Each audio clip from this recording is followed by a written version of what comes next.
Class का जो हमारा अनुमान है वो है सेल और परचेज़। अच्छा, ये सेल और परचेज़ होता क्या है? देखिए, सेल के आगे मैंने लिखा हुआ है रिसिप्ट और परचेज़ के आगे मैंने लिखा हुआ है पेमेंट। तो यहाँ पर हम सेल किस चीज़ को कहेंगे?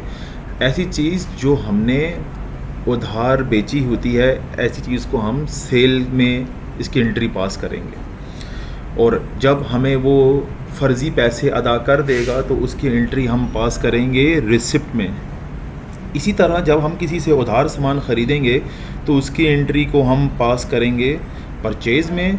और जब हम हकीकत में उसके पैसे अदा करेंगे, फ़र्ज़ी तौर पर उसके पैसे अदा करेंगे, तो उसको हम डालेंगे पेमेंट में। जैसे कि मैंने यहाँ पर एक एग्ज़ाम्पल दी हुई है कि अगर हमारे पास कस्टमर नंबर 5 का अगर 8,000 पेमेंट अदा करेगा तो पहले मैं इसकी एंट्री डालूँगा सेल में, क्योंकि ये मुझसे उधार लेके जा रहा है। और उसके बाद जब मुझे फ़र्ज़ी पैसे अदा कर देगा या जो उसका बैलेंस होगा, लेट्स सपोज़ है वो बाज़ मुझे पार्शियल रिसीविंग में भी पैसे दे सकता है कि 4,000 रुपया एक दफ़ा दे दिया और 4,000 रुपया शायद अगली दफ़ा दे दिया, जो उसकी इंस्टॉलमेंट है, जो उसके साथ हमारा डिसाइड हुआ है। तो उस सूरत में हमारे पास हम उसे रिसिप्ट में बाद में नोट करेंगे। इसी तरह परचेज़ जब हम करेंगे तो परचेज़ में आता है सप्लायर नंबर 5, जिससे हमने 5,000 रुपये का सामान परचेज़ किया। सबसे पहले हम इसको उधार परचेज़ करेंगे और फिर हम अगर इसकी इंस्टॉलमेंट्स में भी अगर पैसे अदा कर रहे हैं तो उस सूरत में भी हमारे पास एक ऑप्शन आएगा यहाँ पर, ये वाला। यहाँ पर एक और ज़रूरी बात यह है कि जब भी हम सेल अकाउंट पर काम करते हैं तो यहाँ पे हमें एक नया अकाउंट बनाना पड़ता है। इस अकाउंट का नाम है सेल अकाउंट। मैं एक सेल अकाउंट भी एक नई चीज़ बनाऊँगा। अभी जब मैं सेल पढ़ाऊँगा तो उसमें मैं आपको बताऊँगा कि सेल क्या हुआ, कि ये सेल अकाउंट कहाँ से आया। इसी तरह जब हम परचेज़ करेंगे तो उसके लिए भी हम एक अकाउंट बनाएंगे, परचेज़ अकाउंट। ये दोनों चीज़ें क्या होती हैं, ये अभी हम स्क्रीन में जाते हैं और अब आपसे डिस्कस करते हैं। जब भी आप सेल बनाएंगे तो उसमें एक ऑप्शन होगा DR और एक ऑप्शन होगा CR। DR का मतलब ये होगा कि ये किसके खाते में से आ रहे हैं पैसे, और CR का मतलब होगा कि किसके खाते में पैसे जाएंगे। तो ये आपको स्क्रीन में समझ आएगी अच्छे से। मैं अभी आपको पहले स्क्रीन ओपन कर लेता हूँ। सबसे पहले मैं परचेज़ के ऊपर काम करता हूँ। परचेज़ करते हैं, यहाँ पर एक सप्लाई 5 नाम से 5,000 रुपये की एक एंट्री पास करते हैं। हम यहाँ पर जाते हैं, वाउचर वाले ऑप्शन के ऊपर क्लिक करते हैं। तो यहाँ पर देखें हमारे पास एक ऑप्शन आ रहा है परचेज़। मैंने देखें परचेज़ के ऊपर क्लिक करेंगे तो यहाँ पे परचेज़ वाला ऑप्शन ओपन हो जाएगा। अच्छा, यहाँ पर आपके पास अभी जब आप उसे ओपन करोगे तो इस मोड में वो ओपन होगा। यहाँ पर कुछ इस तरह से आगे आपको ये चीज़ देखने को मिलेगी। तो यहाँ पे लिखा हुआ है इनवॉइस नंबर। इनवॉइस नंबर का मतलब ये होता है जब आप प्रोडक्ट्स के ऊपर काम कर रहे होते हैं तो उस वक्त आपके पास इनवॉइस नंबर आ रहा होता है। जब किसी चीज़ की सामान की ख़रीदारी कर रहे हैं, सामान की लिस्ट यहाँ पे बनानी होती है तो इसलिए उसका इस्तेमाल करना था। लेकिन बाज़ जगह पे होता है कि वो इन्वेंट्री को मद्देनज़र नहीं रखते। हम इन्वेंट्री को आगे डिस्कस करेंगे। अभी हम सिर्फ अकाउंट्स में पैसों के लेन देन को डिस्कस कर रहे हैं कि अगर मैंने कोई चीज़ सामान ख़रीदी थी तो पैसों का हिसाब किताब रखने के लिए हमें इस ऑप्शन को चेंज करना पड़ेगा। तो आपको जाना पड़ेगा, चेंज मोड में जाएंगे और यहाँ से एज़ वाउचर ऑप्शन के ऊपर क्लिक करेंगे। ये हम आगे जाके पढ़ेंगे कि इनवॉइस क्या होती है। अभी के लिए हमने एज़ अ वाउचर पे क्लिक करेंगे तो देखें वही CR और DR वाला ऑप्शन आ जाएगा आपके पास। यहाँ पे आपके पास जो नंबर चाह रहा है, जो रजिस्टर्ड नंबर चाह रहा है, आपने वो रजिस्टर्ड नंबर डाल देना है। डेट चेंज नहीं होगी, आपको इस चीज़ का पहले से ही आइडिया है। हम नीचे वाले ऑप्शन में आएंगे, देखो लिखा हुआ है यहाँ पर CR। CR का मतलब है कि किससे सामान आप परचेज़ कर रहे हो। तो CR का मतलब है किसके खाते में से वो चीज़ निकलेगी, यानी कि जाना।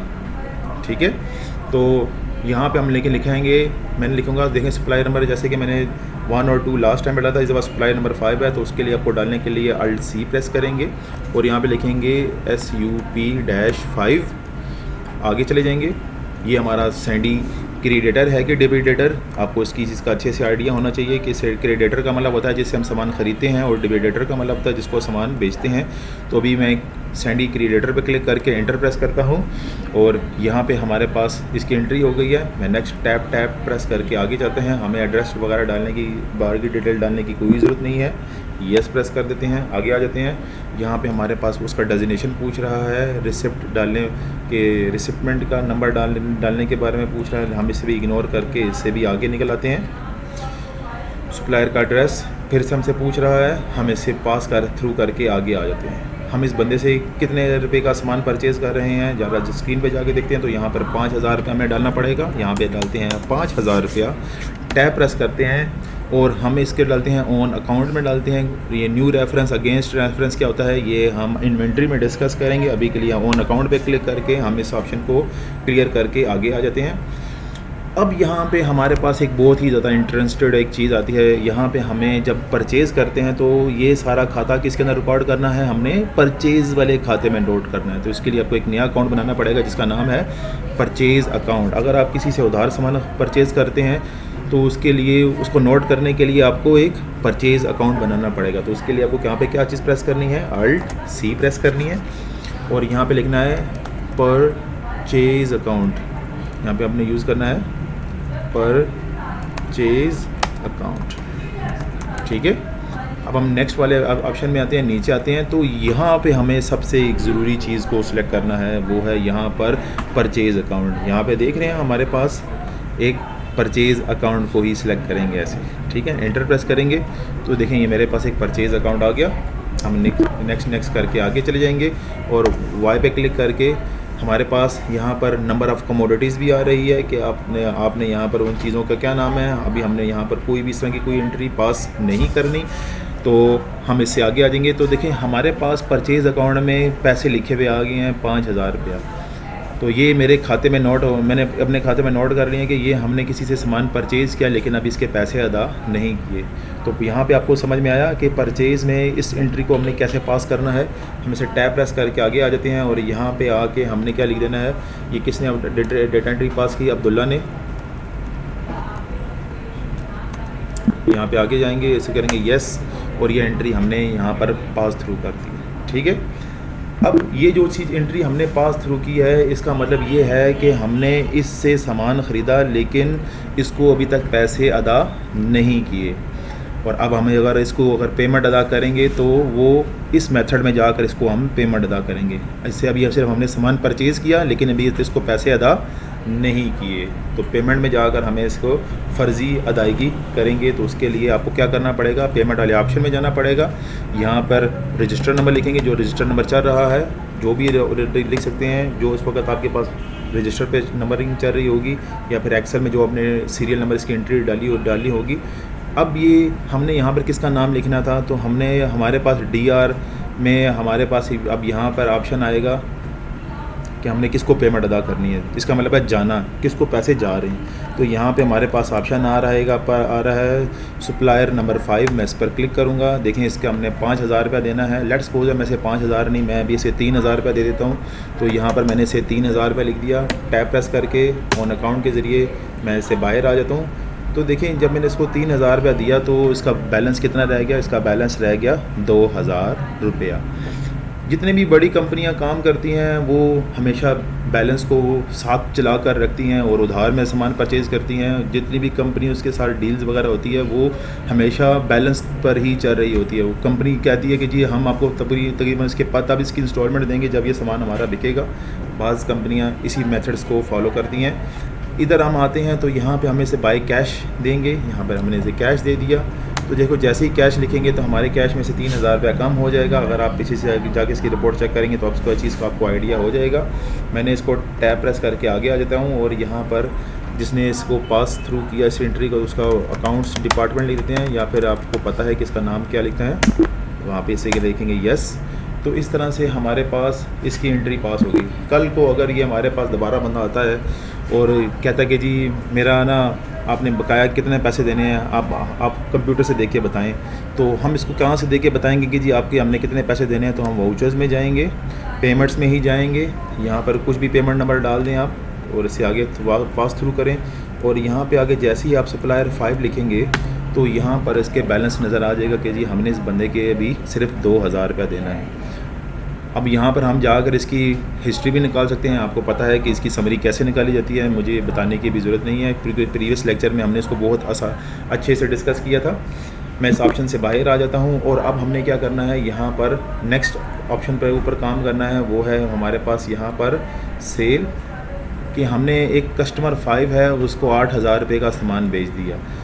बाज़ दफ़ा ऐसे होता है कि हम जब किसी से सामान ख़रीदते हैं तो उसके बाद उसी वक्त ही हमारा जो उनसे ऑर्डर आया होता है वो उसको हमने पास करना होता है, तो उसके लिए हम इसको 8,000 रुपये का सामान अब बेचेंगे कस्टमर को।